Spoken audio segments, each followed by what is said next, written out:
Bom dia a todos, bom dia a todas. Sejam bem-vindos e sejam bem-vindas à nossa live das 10 horas da manhã, no nosso programa aqui, Janelas de Desenvolvimento Humano em Tempos de Quarentena. Estamos aqui aguardando a entrada do Abraão. O nosso convidado especial, Arthur Roman, já entrou na live. Agora estamos esperando o Abraão acionar o vídeo, que eu imagino que ele já conseguiu acionar aqui, ó. Ei, Abraão, seja bem-vindo, nosso entrevistado de hoje. O Abraão sempre bonito aí com esse chapéu. Abraão, você está nos ouvindo? Estou ouvindo, sim. Você está me ouvindo bem aí? Também, estou te ouvindo bem. Aqui, deixa eu te apresentar aqui o Arthur Roman, que é o nosso convidado especial para a tua live. O Arthur aí é um querido personagem aqui, importante aqui no Brasil, um grande intelectual. Ele foi o segundo palestrante desse evento. O Abraão fez uma palestra maravilhosa sobre equipes polifônicas. Arthur Roman, seja bem-vindo. Muito obrigado, Carbone. Bom dia a todas, bom dia a todos que estão nos acompanhando. Abraão, prazer estar aqui acompanhando a tua participação. O Carbone fez comentários muito instigantes a seu respeito aí. Eu já acabei gostando de você antes de te conhecer. Muito obrigado, Carbone, pelo convite. Uma satisfação, Arthur. O Abraão, eu, pelas minhas andanças aí, eu conheço muitas pessoas e algumas me encantam, né? E o Abraão é um desses caras que eu tive um contato bastante próximo durante o doutorado em economia, e o Abraão me encantou pela sua postura de vida, pela sua coragem, pela sua determinação e pela forma que ele enfrenta as dificuldades da vida com muita serenidade, né? Então, também não são só essas questões comportamentais que me encantaram nele, a capacidade cognitiva que ele tem de não parar, de se desenvolver o tempo todo. Então, Abraão, vou ser honesto com você, se tivesse uma pessoa que eu tivesse que, de uma certa maneira, marcar, que é o exemplo do que nós estamos fazendo aqui, que nosso programa se chama Janelas de Desenvolvimento Humano em Tempos em Quarentena. Com certeza, você seria aí a referência, né? Para não dizer o mascote porque você é um menino, né? Tá sempre novo, sempre querendo fazer coisas novas e sempre estudando. Você não para. Então, você para nós aí é uma referência, uma alegria. E pensei em fazer um talk show e para ajudar na entrevista, eu convidei aqui o meu amigo Arthur Roman, que é uma pessoa que também se dedicou a vida inteira, assim como você, a estudar para se desenvolver, para melhorar a sociedade, para ajudar o seu país a crescer, né? Então, é uma pessoa que eu também tenho grande admiração. Então, a gente vai bater um papo aqui sobre crescimento, sobre desenvolvimento humano. Então, quem que é o Abraão? Um currículo sumário, eu sei que você é muito mais que isso, Abraão, mas é um currículo sumário seu, que o Abraão ele é doutor e mestre em economia pela Universidade Católica do DF. É graduado em História, é graduado em Educação, é graduado em Ciências Econômicas e ainda tem uma licenciatura em Matemática.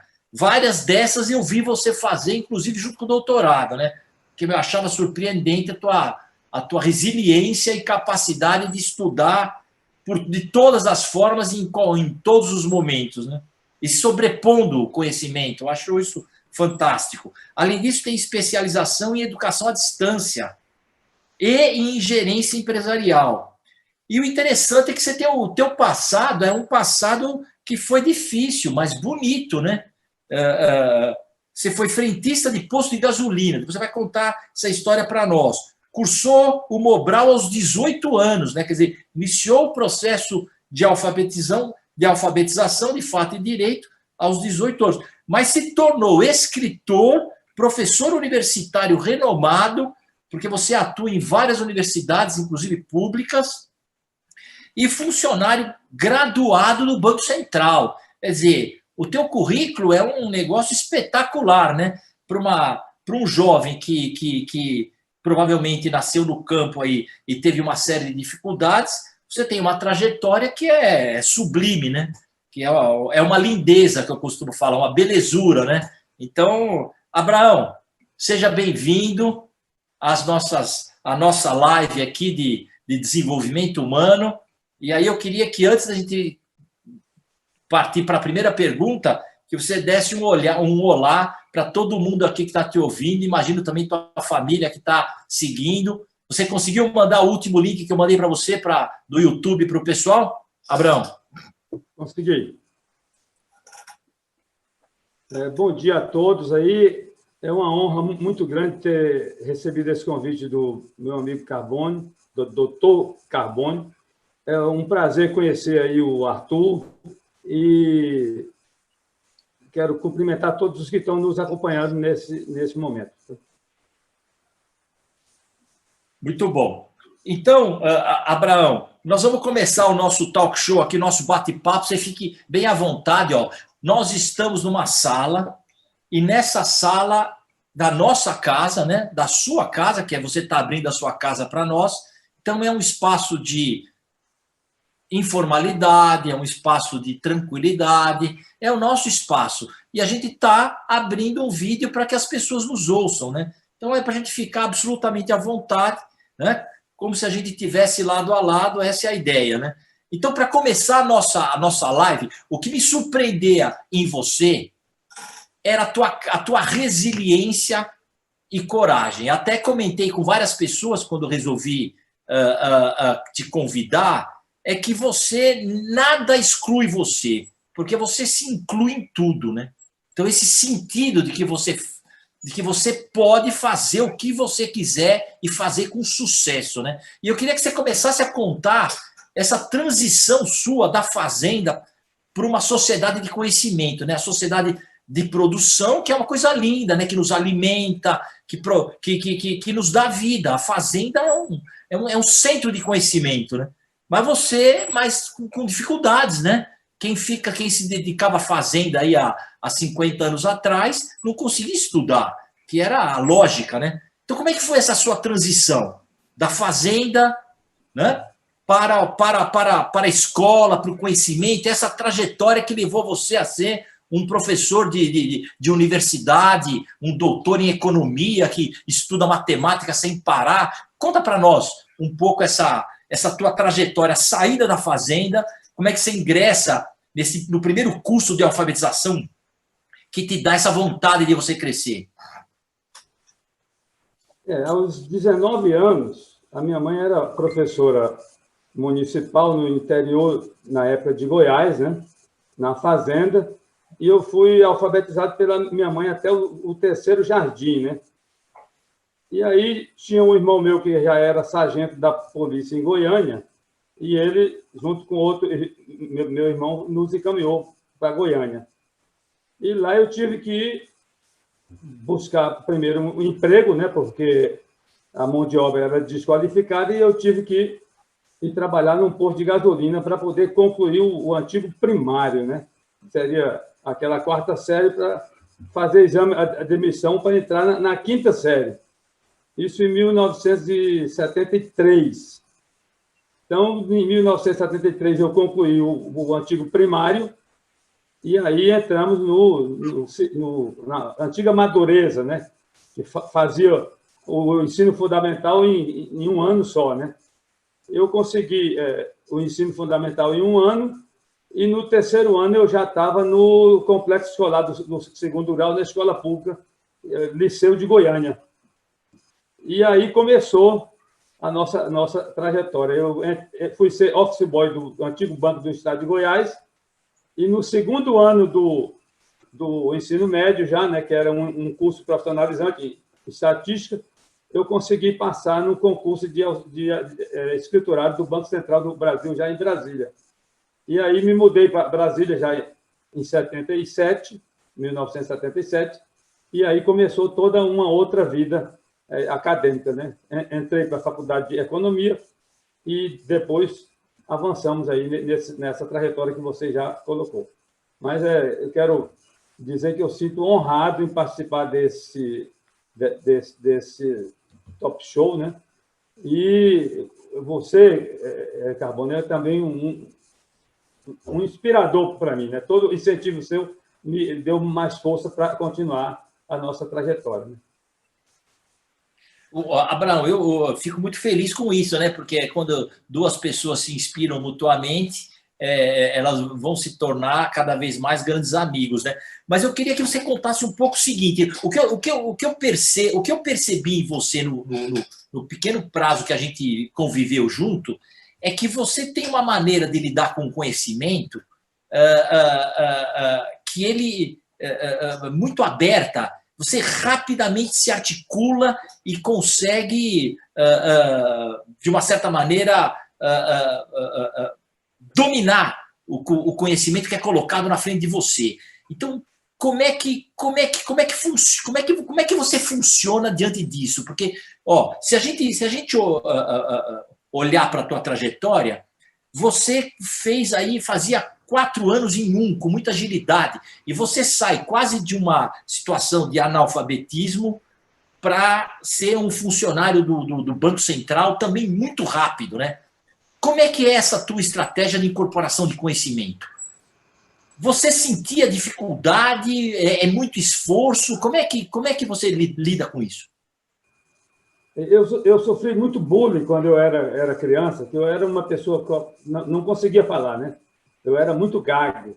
E aí eu sofria bullying, que na época eu nem conhecia esse vocabulário, né?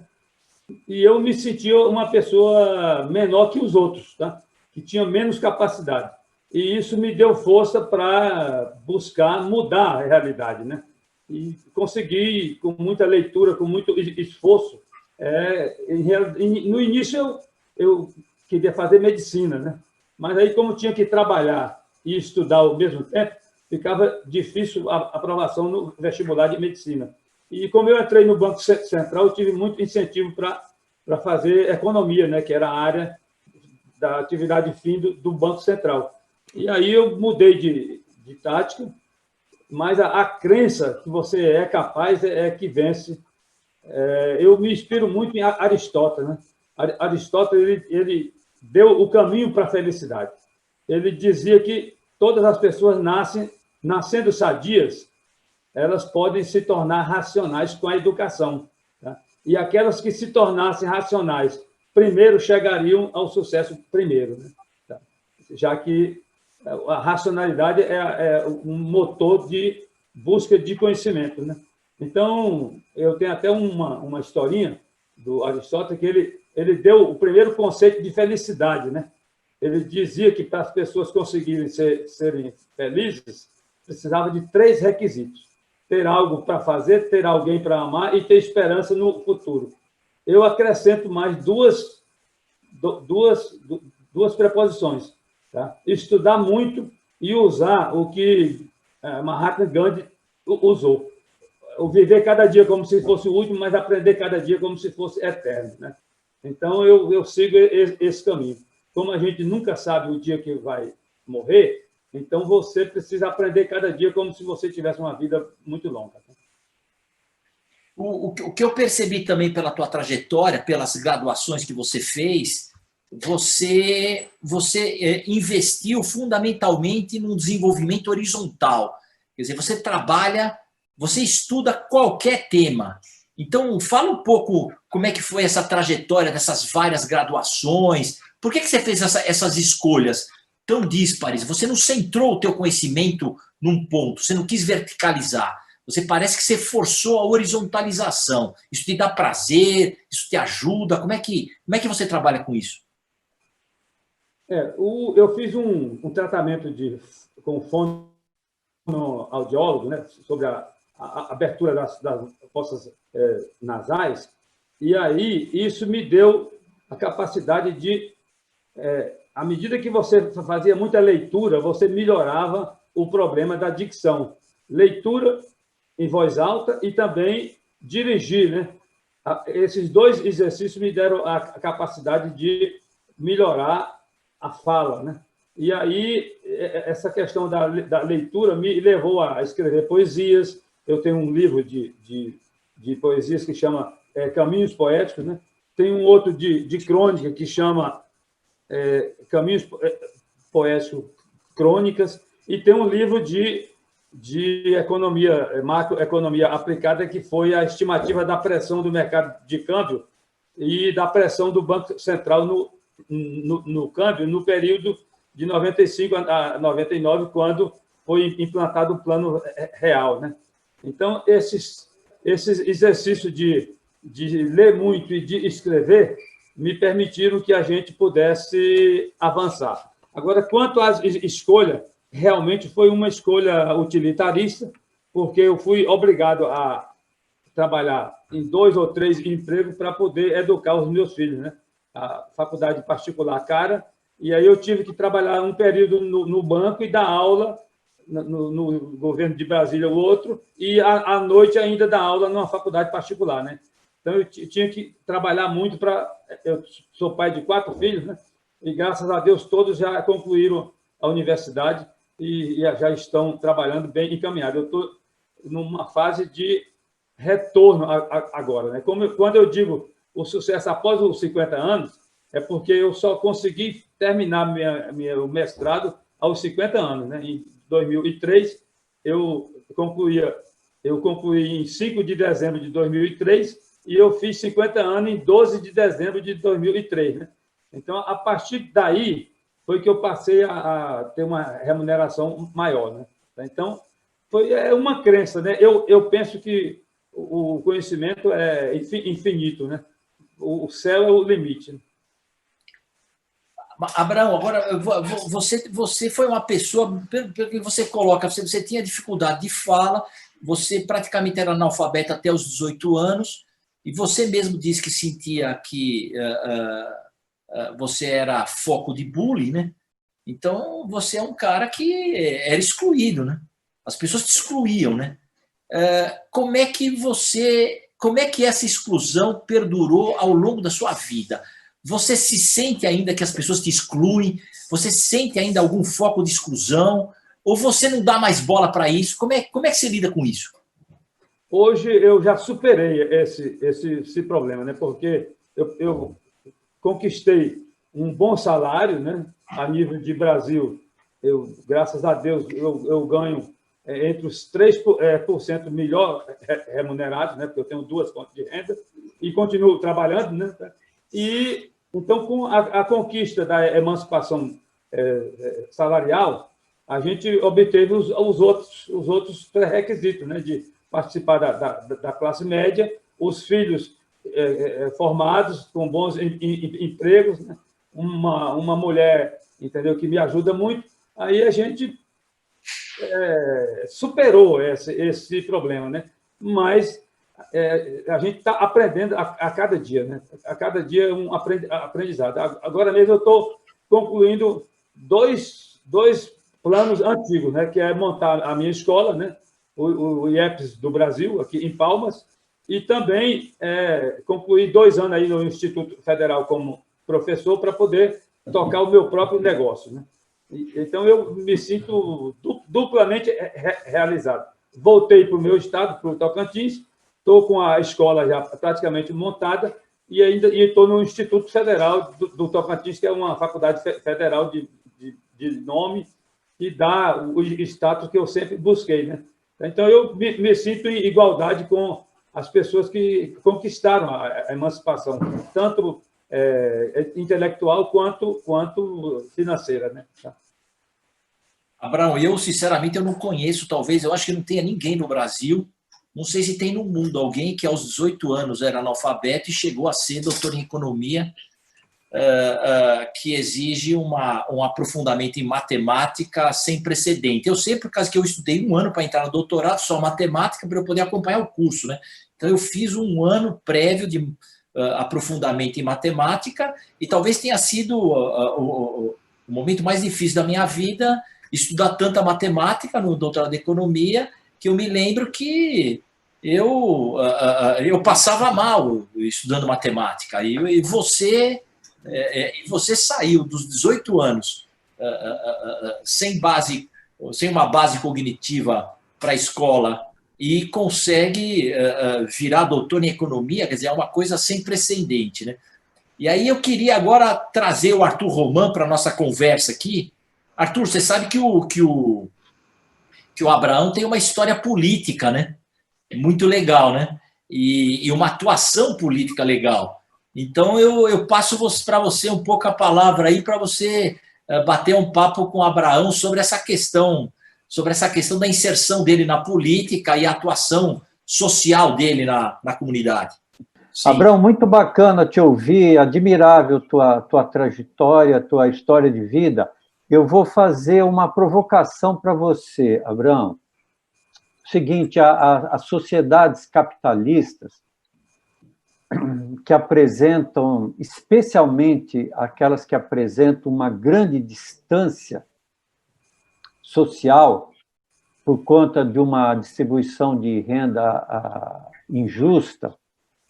Então, essas sociedades capitalistas que acabam criando condições privilegiadas, né, para uma minoria, gostam de pegar exemplos como o teu, magnífico exemplo, de que se a pessoa se dispõe, ela consegue vencer. Aquele mito do self-made man, do capitalismo americano. Como você se vê, e se você já sentiu que isso foi utilizado, você como um exemplo de que se a pessoa quer, se dedica, se a pessoa se esforça, ela consegue vencer. E a gente sabe que isso é um discurso ideologizado que não corresponde à realidade, porque milhões de brasileiros, com a mesma vontade que você teve, com a mesma disposição, não conseguiram sair da miséria. Eu fui propositadamente provocativo para saber como você vê essa situação. Você é um modelo num sistema que não oferece oportunidade? E é uma pergunta interessante, porque eu posso voltar a uma outra tese que eu defendo, né? Que não existe a sorte, não existe o azar. Para mim, a sorte é quando a oportunidade encontra alguém preparado. O azar é o contrário, a oportunidade aparece e a pessoa está despreparada. Tá certo? Então, eu acredito na intuição, né? Você precisa correr atrás, porque Deus disse, né? Faça a sua parte que eu ajudarei, né? Então, a sociedade capitalista, eu me enquadro nela como aquele livro do desenvolvimento do Brasil, desenvolvimento tardio, né? Então, a gente teve que correr atrás, porque o Brasil foi uma colônia de exploração, né? As colônias de povoamento chegaram ao sucesso primeiro, né? Então, a gente teve uma colonização irracional. Aí eu volto para a tese de Aristóteles, né? Aquele que se torna racional primeiro, chega ao sucesso, e toma a decisão acertada primeiro, chega ao sucesso primeiro, né? Eu, graças a Deus, consegui tomar a decisão acertada ainda a tempo, né? Tá? Porque os meus filhos, por exemplo, se formaram aos 23, 24 anos. Eu, aos 23 anos, eu estava entrando na faculdade, né? Então, eu considero que minha trajetória é um caso específico de um desenvolvimento tardio, mas nunca é tarde, né? Mas é uma crença, né, que é possível você conseguir quando você tem vontade, né? É uma decisão de escolha. A vida é feita de escolha, né? E a primeira aula que eu tive com o Dr. Carbone aí foi com o professor Wilfredo, e ele abriu a aula dizendo, para aprender economia você precisa de 2 requisitos: ter inteligência e ser racional. Ou seja, a inteligência, o Aristóteles diz que todo mundo tem, né? Nasce. Agora, tornar racional, aí depende da educação, né? Então, eu penso que eu tomei a decisão acertada ainda a tempo, né? E essa questão da tua trajetória política, quando é que você decide entrar na política e por quê? Olha, em realidade, eu participei do movimento estudantil, né? Eu fui diretor de diretório acadêmico na UDF, no CEUB, onde eu iniciei uma faculdade de matemática. Então, eu já tinha uma raiz familiar, né? Meus primos foram deputados, tá? Mas para decidir mesmo, foi quando eu passei na seleção para o mestrado na Universidade Federal do Rio Grande do Sul, em 92. Aí o Banco Central não me liberou para ir fazer o curso, né? Porque eu vinha de uma classe, ainda tinha aquele bullying, né? O chefe imediato achava que eu não iria ter condições de crescer, né? Aí a única forma de eu fazer o curso era participar de uma eleição de vereador para ficar liberado do banco para fazer o mestrado, né? E eu consegui me eleger na minha cidade e iniciar o curso de mestrado, né? Então, foi um pouco de rompimento de barra. Eu desisti imediatamente daquela carreira que estava meio bloqueada no Banco Central e fiquei 8 anos fora, com mandato de vereador, e aí eu consegui fazer o mestrado, né? Aí as coisas mudaram, né? Mas foi uma forma de você romper, de pressionar, de mudar de atitude. Então, quando alguém diz que o outro tem competência, hoje a gente sabe que a competência é o quê? Conhecimento. Além do conhecimento, você tem que ter atitude e para tomar decisão, né? E eu tive que romper aquele ranço, né, do atraso e correr risco, né? Eu fui ser vereador para poder permitir que fizesse o mestrado, né? Deu certo. Atrasou um pouco, mas deu certo. Bom, eu sempre ficava apreciando a sua forma de lidar com a vida e toda vez você me surpreendia, né? Quer dizer, a gente estava acabando o mestrado, você estava falando que ia começar uma nova graduação, você estava sempre estava estudando para um novo concurso, que você queria ser professor da faculdade federal de não sei de que estado, você estava sempre com um desafio novo, né?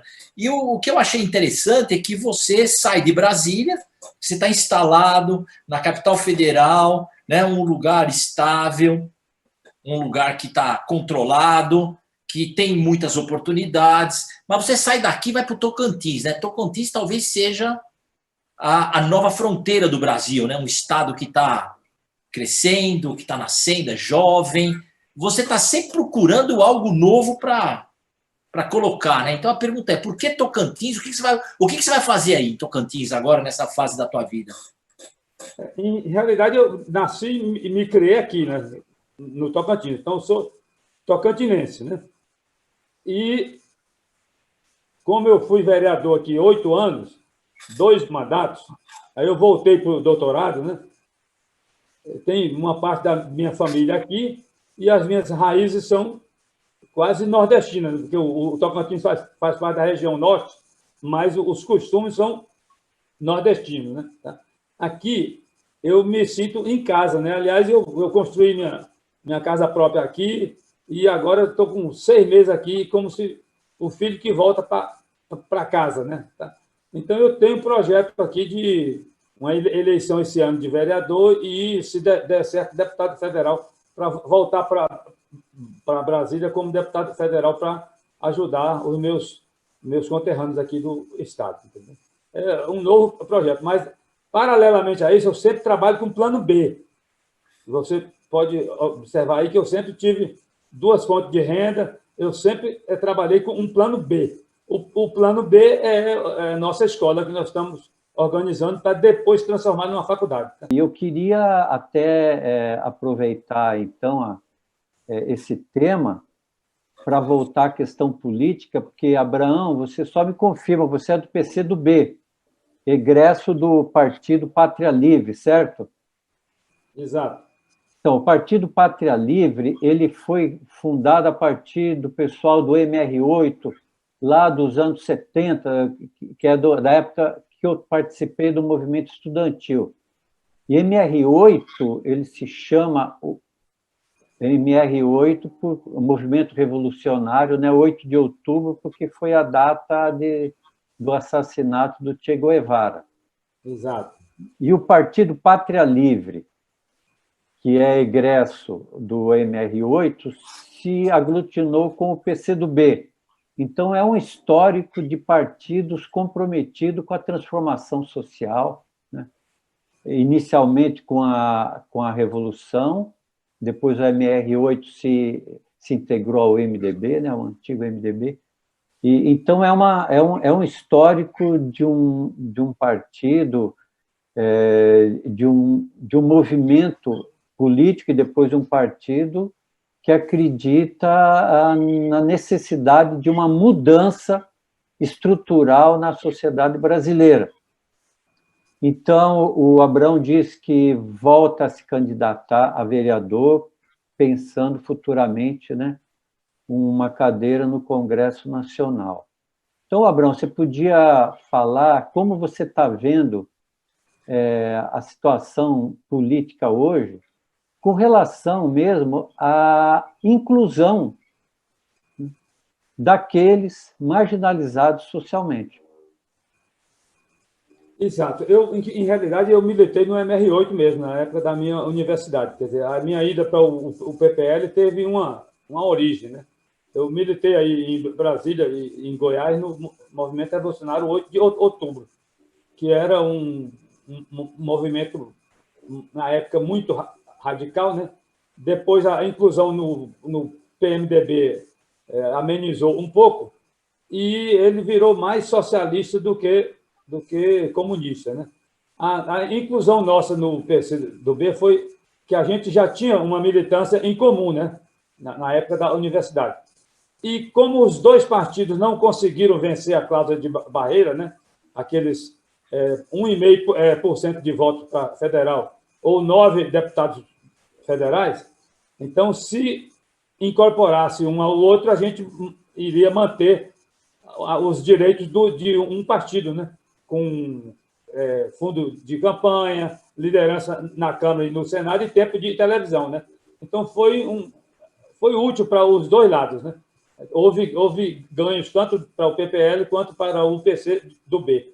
E hoje eu sou a segunda pessoa mais importante do PCdoB aqui no Estado, né? Eu sou o vice-presidente, o presidente é um deputado que se elegeu pelo PPL, que eu era o presidente, né? Então, eu tenho hoje as condições para uma eleição com uma votação menor, mas com chapa própria, porque as coligações proporcionais acabaram, né? Então, agora a gente tem condições de já fizemos isso para deputado, né? Elegemos um deputado estadual.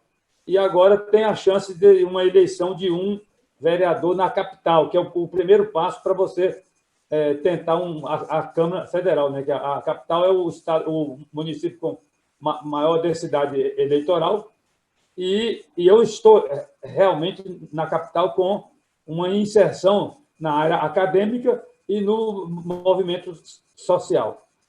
A opção por essa linha de centro-esquerda, de inclusão, é porque eu venho da exclusão, né? Eu saí o meu pai e a minha mãe tiveram 20 filhos. Então, foi muito difícil a gente se incluir, né?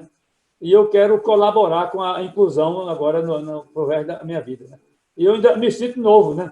Eu penso que, com o avanço da medicina, a gente tem condições aí de chegar aos 100 anos. E daqui para lá eu quero ainda ser governador do Tocantins para ter as condições políticas de uma maior inclusão dos meus irmãos que não tiveram nenhuma oportunidade.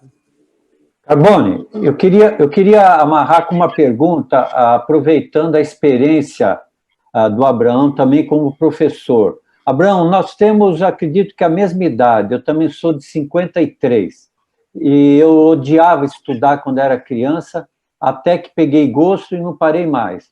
Então, eu estou terminando o curso de Direito este ano, depois de já ter feito 2 graduações e ter amealhado aí os diplomas que todo acadêmico pleiteia. Mas o que eu noto, cara, que eu gosto de estudar, você gosta de estudar, o Carbone gosta de estudar. A escola, me parece, ela privilegia um tipo de inteligência e um tipo de desempenho escolar, e quem se adapta a esse modelo vai ter sucesso. Eu era de uma família classe média, mas era um bom aluno, passei no concurso do Banco do Brasil, meus 2 irmãos também. A gente sempre teve essa facilidade de reproduzir o discurso escolar. Então, eu acho que a gente assim, nós precisamos de oferecer oportunidade para que todo mundo estude. Com certeza, a escola é fundamental e é o caminho para a promoção de um país. Tá? Só que o modelo escolar, para aqueles que conseguem chegar na escola, eu acho que ele é excludente, porque ele privilegia um tipo de inteligência muito específico. E aqueles que não conseguem ficar durante esse tempo todo olhando para um professor, falando coisas nas quais ele não acredita. Eu, às vezes, penso assim, isso é a experiência que eu vejo na faculdade hoje. O que tem uma coisa em que professor e aluno combinam, nenhum queria estar lá. Agora, com a pandemia, em que as escolas, a minha adotou a educação à distância, eu, por sinal, acho muito mais produtivo, apesar dos jovens não gostarem muito, porque esse negócio de informática é coisa de velho, né? O jovem não quer saber de informática, eles nasceram com isso aí. Nós é que somos apaixonados, né, pela informática, porque ela revolucionou a nossa vida. Então, mas eu não quero confundir, não. A escola inclui. E quando você está lá, ela exclui a maioria da sala, porque ele não consegue entender o que o professor fala, tira nota baixa, sistemas de avaliação que são cruéis.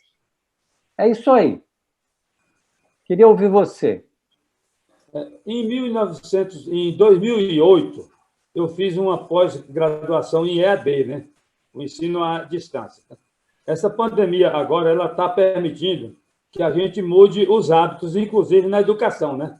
Eu estou dando aula aqui do meu escritório. Né? Então, eu penso que o ensino à distância vai poder incluir a maioria excluída na medida que os governos permitem que cada família tenha a sua rede de comunicação, o seu computador com a internet. Se isso for permitido, nós vamos reduzir tremendamente a exclusão. Né? Eu penso que dentro de pouco tempo não vai ter mais quase aula presencial, só para aquelas atividades de medicina, que a necessidade da prática ao mesmo tempo. Mas eu já fiz uma faculdade de matemática à distância, já tem engenharia à distância. Reduz custo, você ganha tempo e estuda na hora que é melhor para o seu trabalho, e a distância acabou, né? Vai reduzir trânsito, tempo, combustível. Então, nós estamos caminhando para uma inclusão da sociedade menos favorecida através da tecnologia. Né? Agora mesmo eu estou em Palmas, vocês estão em Brasília. Né? Então, a gente rompeu com a questão da distância. Se a gente romper com a questão da tecnologia para grande parte da sociedade, a gente vai conseguir uma maior inclusão na área da educação também. Né? E, voltando só a um dos preceitos que eu continuo insistindo, tem um livro que chama O Homem Mais Rico da Babilônia, que ele ensina três conceitos. Não gastar tudo que ganha, investir uma parte, pegar conselhos com pessoas sábias e honestas e ampliar sempre a capacidade de mais conhecimento, porque você amplia a capacidade de ganhar mais. Né? Então, esses 3 conceitos, eu penso que vai permitir aos brasileiros, por exemplo, uma redução da desigualdade de renda, né? À medida que todo aquele que quiser pode ampliar a sua capacidade de ganhar mais. Né? Então, eu penso que nós estamos caminhando para uma época onde só vai ser excluído aquele que quer, né? Porque Se os governos não der as condições de tecnologia para a sociedade, eu penso que a sociedade vai excluir ele do processo, né? Do processo político, né? Se a gente continuar nesse ritmo, né? Nesse aspecto aí, a pandemia trouxe uma vantagem que é a inclusão da sociedade no mundo digital, né? Como é que você vê a Universidade Aberta Brasileira, graduação à distância, está toda a estrutura montada, só precisa de organização e organização desse consórcio. Como é que você vê o papel da Universidade Aberta Brasileira nesse cenário? Desde 2008, quando eu fiz o curso de especialização em EAD, eu soube que na Inglaterra havia mais alunos à distância do que presencial. 2008, já tem 12 anos atrás, né? Então, eu penso que o futuro da educação vai ser na forma de EAD. Por quê? Porque a inclusão de um número muito maior de estudantes vai ter muito mais redução de custos, né? A universidade vai chegar à casa de todos e os governos vão ter um custo muito menor se utilizar a forma de EAD. A forma presencial apenas para aqueles cursos que são estritamente necessários, né? Hoje a gente já faz engenharia e matemática à distância, né? Então, eu penso que o futuro da humanidade vai caminhar, a partir dessa pandemia, para o ensino à distância. E é a forma de maior inclusão social das classes menos favorecidas. Vai depender dos governos darem a tecnologia para toda a juventude. Isso aí não é difícil, porque a cada dia que passa, a tecnologia fica mais barata, né? E mais fácil de acessar através do celular, né? Então, o futuro da educação passa pela forma de EAD, né? E o governo que não se incluir nesse processo vai ficar para trás, né? É a minha opinião. E a primeira pergunta que eu tenho para você, Abraão, é do Roberto Silva. Não sei se você conhece o Roberto Silva. O Roberto Silva, ele queria saber como é que você administra o teu dia a dia, porque você é um cara muito ativo, faz muita coisa, e aí quantas horas de sono em média por noite você tem? Como é que você funciona aí durante o dia e durante a noite, Abraão? Em realidade, a minha produção é maior à noite. Inclusive, eu estou sendo repreendido pela minha companheira Flávia, porque eu só desço para dormir depois de 1h, 2h, tá? A minha produção é depois das 21 horas às 2h, onde eu me concentro mais e aproveito a oportunidade do silêncio, né, da rua e da minha concentração, né? Então, os finais de semana também, né? Eu aproveito o máximo que posso. Inclusive, o médico já me recomendou dormir mais, né? Por causa da labirintite. Mas à noite é um período que dá maior produção. Aliás, eu fiz minha faculdade de matemática quase toda à noite, né? A produtividade é maior, né? À noite com a calma e o silêncio, né? Nós temos aqui duas pessoas que estão fazendo perguntas. Uma é o nosso amigo doutorado Eduardo, que eu vou deixar para fazer um pouquinho para frente. E temos aqui um colega chamado Luiz Antônio Machado Lopes. Ele está presente em todas as lives e fazendo perguntas a todos os palestrantes. Obrigado, Luiz Antônio, pela sua fidelidade aqui ao nosso evento. E então, a primeira coisa que ele fala é: parabéns ao Abraão por sua brilhante e bela trajetória. E, no entanto, precisamos aprofundar a questão de que apenas as pessoas que tiveram força de vontade vencerão, que é um pouco o que o Arthur comentou, né? Falou, será que só a força de vontade pessoal é suficiente? Ele fala, os excluídos ignoram sua condição. Então, às vezes, não tem força de vontade porque ele ignora a sua condição. Como é que você vê essa questão? Esse é o ponto, né? Quer dizer, você é um cara que venceu porque tem força de vontade, mas você tinha clareza da sua condição. Mesmo quando você estava não formado, você tinha clareza de que você precisava se formar. Então, você tinha Você tinha, o mundo era transparente para você. E esse pessoal que ignora a sua condição? Como é que a gente lida com esse pessoal? Olha, a minha mãe sempre me dizia que acompanhe um bom que você será um deles. E as companhias são muito importantes. Eu tive, na época de estudante, alguns companheiros de república, né, que eu tive que ir para Goiânia, né, e esses companheiros me incentivaram muito. Uns são médicos, outros são... Tem um que agora é secretário nacional da Agricultura, já foi deputado federal. Então, as companhias são muito importantes nesse processo. Mas a pessoa tem que querer também, né? Tá? Porque está escrito na Bíblia, e se a Bíblia fosse toda errada, ninguém utilizava até hoje, né? Lá em Neemias está escrito que a maior ausência da sabedoria é a preguiça. Então, a preguiça é o primeiro passo para a derrota. Tá? O segundo, a maior ausência da sabedoria é a precipitação. Então, a gente tem que ter vontade para trabalhar e não pode se precipitar. Tem que fazer a análise. Antes de tomar uma decisão, você analisar os prós e os contras, né? Então, eu tive boas companhias e acreditando no que eu posso, né? Que quem quer pode, tá? Não tem nada que impeça aquele que tem determinação, né?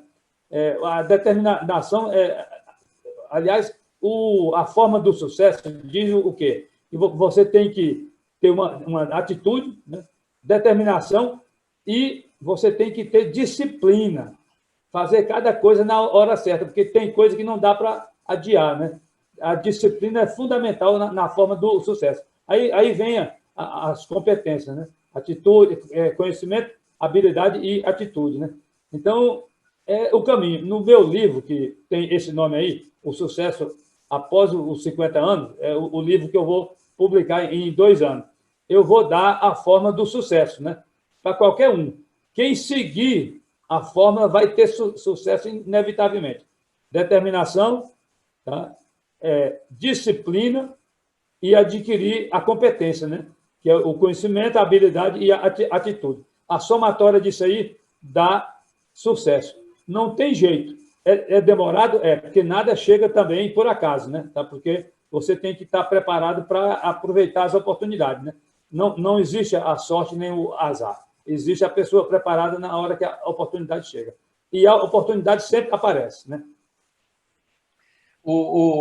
Abraão, agora eu estou com uma pergunta aqui interessante do nosso ouvinte aqui, Marcos Antônio Pereira Borges.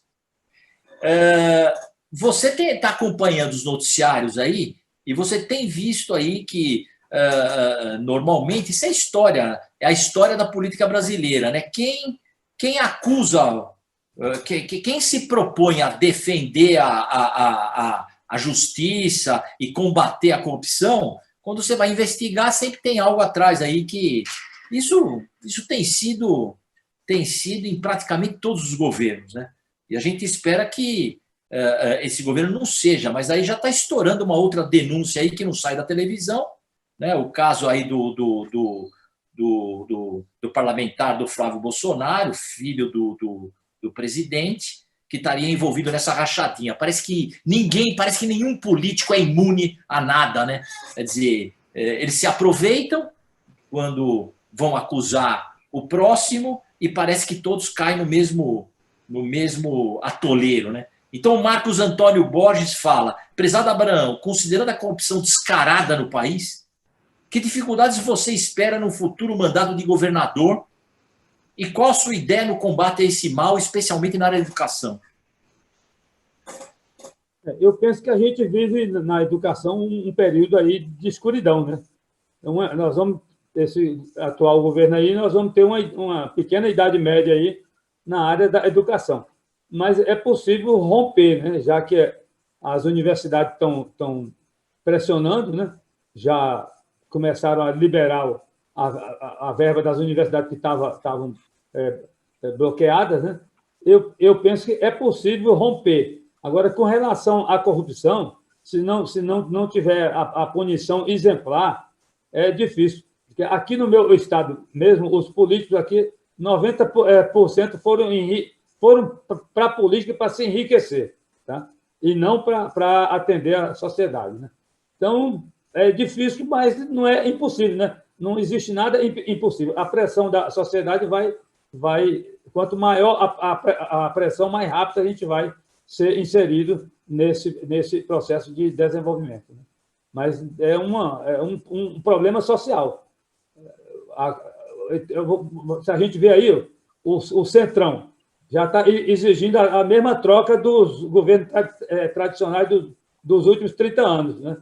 Aí, para o presidente não ser impeachmentado, vai fazer uma composição com o Centrão para poder garantir que o processo de impeachment não retire, né? Então, é complicado, mas a sociedade vai ter que estar atenta para pressionar, né? É a única forma imediata, né? E a sociedade não votar nos corruptos, porque senão você vai reproduzir os mesmos, né? Aí não é legal, né? E eu vou trazer à baila aqui a questão de um colega de doutorado nosso, o Eduardo Borges. Então, já vou aproveitar para dar um abraço aí ao Eduardo Borges, nosso colega da Caixa Econômica Federal, que também fez o doutorado com a gente com bastante dificuldade, porque ele trabalhava o dia inteiro aí. Então, Eduardo, um abração para você. Obrigado por você estar presente com a gente. E o Eduardo faz uma questão que tem a ver com a pandemia e com a educação, mas só como prólogo, a gente já ficou sabendo pelos jornais aí que tem reitores de universidades que estão colocando aí que não vão migrar para o ensino à distância. É como se fosse uma negação, estão negando o óbvio, né? É claro que você fazer uma mudança dessa, você tem que negociar com os teus professores, tem que preparar. Tem professores que têm dificuldade de mexer com tecnologia, tem gente que não tem computador em casa. Claro que é difícil. Mas negar o óbvio é um absurdo, né? Quer dizer, que se eu tiver uma dificuldade, essa dificuldade ela vai ser uma pequena porcentagem, né? Então, dá para superar isso de alguma maneira, né? Mas já tem reitor de universidade, né, no contexto de uma pandemia terrível como essa, que impõe a nós, a todos, a educação à distância, dizendo que não vai fazer a migração, né? O Eduardo pergunta, como você vê a atual crise do Covid-19 e as oportunidades de estudo para a rede pública e particular? E ainda ele arremata, alunos da rede pública têm menos acesso à tecnologia da informação. Como é que você vê isso? Eu penso que a questão dos reitores aí é porque vai reduzir a verba, né? As faculdades, as universidades têm uma verba que é orçamentária e que, se o ensino for à distância, vai reduzir. Até porque não vai gastar tanto com energia, com outras infraestruturas. Mas é possível, tá? Talvez essa resistência não seja tão grande, né? Até porque esse mês de junho, os institutos federais do Brasil todo, que são mais de 200, estão dando um curso para os professores para adaptar já a forma à distância. Então, já há o treinamento. Aí, em Brasília, mesmo a Secretaria da Educação está treinando os meus ex-colegas aí para adaptar o ensino à distância, porque é inevitável, não pode ter aglomeração, né? Isso aí vai ter a influência política também, porque nós não vamos ter campanha mais de comício, de reuniões, vai ser na televisão e nas redes sociais.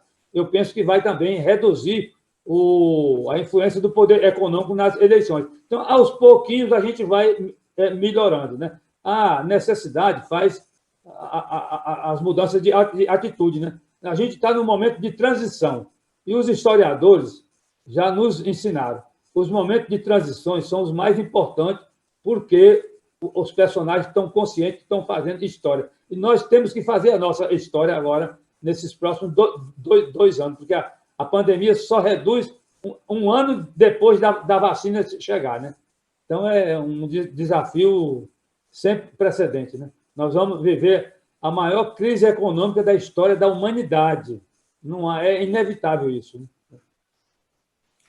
E Abraão, eu quero envolver também o Arthur nessa questão, uma coisa interessante que parece patente no mundo inteiro é a perda do poder dos governos sobre a população, né? Então, isso significa o quê? Nós vamos ter um crescimento do Estado, né? No sentido de que as carreiras públicas de Estado no mundo inteiro vão ficar mais fortes, ou seja, o judiciário, a polícia, os fiscais, os auditores, quer dizer, é momento de você fortalecer o Estado em detrimento de governo, é isso que vai acontecer daqui para frente. A gente viu o que está acontecendo nos Estados Unidos, né, com o governo americano dá o toque de recolher e ninguém se recolhe. Ponto final, mas não está nem aí. É como se recolher não existisse. Eu não estou criticando nem nada, eu só estou refletindo, né? Eu acho que eles estão certos, porque eles têm que ir lá defender seus interesses. Mas a polícia mesmo já não quer mexer mais, né? Porque fala, não, mas a população toda tá contra e acabou. Essa lei está morta, né? Quer dizer, você acabou de soltar uma lei que as pessoas têm que ir para ficar em casa e as pessoas vão para a rua, né? Você, por favor, conversa com o teu público aí. Primeiro, agradecer aí o meu sobrinho Ricardo, a Carol, que estão acompanhando, e os outros que estão acompanhando esse trabalho do doutor Carbone, né? Eu vou começar pela questão do Estado. Ontem eu estava no almoço conversando com o meu sobrinho, Ricardo, que é superintendente da Caixa em Salvador, e ele estava me dizendo que haverá um fortalecimento das instituições, dos quadros permanentes das instituições, daqueles que subiram através do concurso público. As habilidades que estão sendo adquiridas nessa crise da pandemia não vai ter espaço mais para indicação política nos órgãos públicos. Caixa Econômica, Banco do Brasil, Petrobras, as outras estatais, né? Então, haverá um fortalecimento das instituições. Os tribunais já têm esse poder, né? Mas, após a pandemia, os outros órgãos públicos vão se profissionalizar mais e vai ficar mais difícil a influência política no Estado brasileiro, a não ser nas políticas públicas de redistribuição de receita, porque depende do Congresso, né? Então, essa questão do fortalecimento do Estado ela vai ocorrer de forma natural. Tá? Agora, com relação à questão da educação, nós vamos caminhar para a inclusão da sociedade carente na tecnologia, com o instrumento da tecnologia, e vamos o quê? Baratear mais a educação no Brasil. Vai reduzir a elitização. As escolas particulares já estão reduzindo os salários dos professores durante esse período de estudo em casa, e aí vai o quê? Vai igualar um pouco mais a socialização da educação. Isso aí vai permitir um grupo maior de indivíduos com acesso ao conhecimento, e, a partir daí, a racionalidade vai selecionar, né? Sempre haverá uma seleção natural pelos talentos, que é isso que a gente está vendo hoje. O próprio doutor Carbone aí partiu para uma área que socializa, tá? Redistribui a informação, e a gente vai, cada dia, conquistando um passo à frente, né? Eu penso que o futuro vai depender da habilidade de cada um e das atitudes, as decisões que serão tomadas, né? Eu me sinto honrado de participar desse momento. Agradeço aí o Arthur pelas as perguntas inteligentes, e a todos os ouvintes desse momento. Dizer que uma honra é para mim. A partir de hoje eu saio engrandecido, viu, doutor Carbone? Obrigado mesmo, de coração, e vamos continuar colaborando mutuamente. A hora que precisar, eu vou estar à disposição para colaborar com essa inclusão social. Tá? Muito obrigado. Abraão, eu só queria dizer, eu sei que você tem alguns familiares te ouvindo, eu quero dizer para eles agora, minha palavra é para eles. Quando a gente está do lado de uma pessoa extraordinária, o tempo todo, isso parece cotidiano, né? E o que é esplendoroso fica comum, né? Então eu quero dizer para eles que você é um cara extraordinário. Que você mesmo disse aqui que aos 19 anos você estava no 3º ano primário. E você aos 23 estava numa faculdade. Eu nem sei imaginar o que é conseguir sair de uma situação dessa em 4 anos. Você conseguir uma situação de não conhecimento para uma situação de conhecimento.